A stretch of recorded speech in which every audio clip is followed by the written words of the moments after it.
रांची के एसएसपी राकेश रंजन ने रविवार को एक साथ कई गंभीर मामलों का खुलासा किया। प्रेम प्रसंग मामले में 9 जनवरी को चाउमीन दुकानदार हराधन महतो गोलीकांड में सभी आरोपियों को गिरफ्तार किया गया। वहीं नगड़ी थाना क्षेत्र में शादी का दबाव बनाने को लेकर प्रेमी ने सरिता होरो की हत्या कर शव स्वर्णरेखा नदी में फेंका था। पंडरा ओपी क्षेत्र में हुई गोलीकांड में 4 आरोपियों को भी गिरफ्तार किया गया। इसके अलावा लापता अनुशंसिका की जानकारी देने वाले को पुलिस की ओर से इनाम देने की घोषणा भी की गई।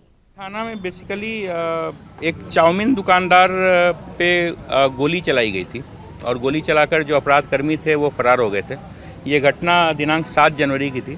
घटना के उपरांत पुलिस अधीक्षक ग्रामीण के नेतृत्व में लगातार जो है सो टीम काम कर रही थी और काम करने के उपरांत हम लोगों को ये पता चला कि जिस व्यक्ति पर गोली चलाई गई थी हराधन महतो, उसकी पत्नी का प्रेम संबंध एक व्यक्ति के साथ चल रहा था और इसी प्रेम संबंध में बेसिकली उसने जो है ये गोली जो है ये चलवाई थी। इस घटना के क्रम में हमने जो शूटर था कंचन महतो, उसे हमने गिरफ्तार किया है और गिरफ्तार करने के बाद जो उस घटना में जो प्रयुक्त जो हथियार था उस हथियार को भी हम लोगों ने रिकवर किया है। कुछ अन्य जो अभियुक्त हैं उनका भी नाम सामने आया है, उन्हें भी हम लोग अरेस्ट कर रहे हैं। 30 दिसंबर 2025 को एक 28 वर्ष की युवती के गायब होने की सूचना जो है उसके परिजन के द्वारा जो है वो दी गई थी। उक्त सूचना के सत्यापन के बाद प्राथमिकी दर्ज करते हुए हम लोग लगातार अनुसंधान कर रहे थे। अनुसंधान के क्रम में यह बात पता चला कि जो गायब लड़की थी उस लड़की का प्रेम प्रसंग जो है वो एक लड़के के साथ जो है वो चल रहा था। फिर कुछ परिस्थितिजन्य साक्ष्य जो है हम लोगों को पता चले, जिसमें कि ये पता चला कि वो बेसिकली लड़का जो है वो उस लड़की के साथ विवाह नहीं करना चाहता था। इस चीज़ को लेकर मनमुटाव चल रहा था और इसके बाद उसने क्या किया कि अपने एक सहयोगी के साथ मिलकर उसने उसकी हत्या कर दी और हत्या करने के बाद पत्थर के साथ उसका डेड बॉडी को बांध के और जो गेतलसूट डैम है उस गेतलसूट डैम में उसको जो है सो डाल दिया गया था।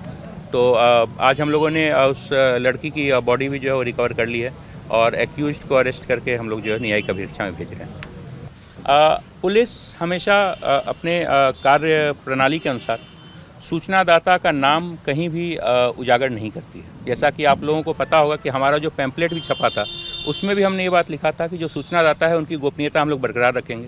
उसका कारण ये है कि हमारे लिए ये भी इम्पोर्टेंट रहता है कि हम लोग सूचनादाता की सुरक्षा को सुनिश्चित कर सकें और जो इनाम की राशि थी वो उन्हें बाकायदा विधिवत तौर पर दे दी गई। कुछ जो बच्चे हमने बरामद किए हैं जो खरीदे हुए खरीदार के पास से भी बरामद किए हमने बच्चे। पिस्का मोड़ में कल जो गोलीबारी की घटना हुई है देर रात, उस घटना में बेसिकली जो जिसमें 3 लोग इंजर्ड हैं, उस घटना में हम लोगों ने कुल 3 लोगों को गिरफ्तार किया, 4 लोगों को गिरफ्तार किया है और गिरफ्तार करके हमें हथियार भी बरामद हुआ है और हम लोग आगे की कार्रवाई जो है वो कर रहे हैं।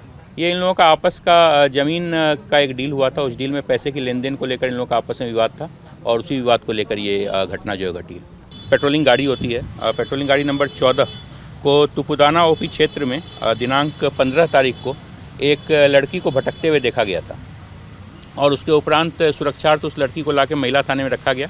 उस लड़की से जब पूछताछ की गई थी तो ये पता चला था कि वो लड़की किसी प्रकार जो है वो दिल्ली चली गई थी और दिल्ली उसको कोई मतलब बेसिकली अपहरण करके लेकर गया होगा और उसके बाद वो वहाँ से जो है सो अपने परिजन के पास से बिछड़ गई थी और बिछड़ के वो रांची में यहाँ पे भटक रही थी।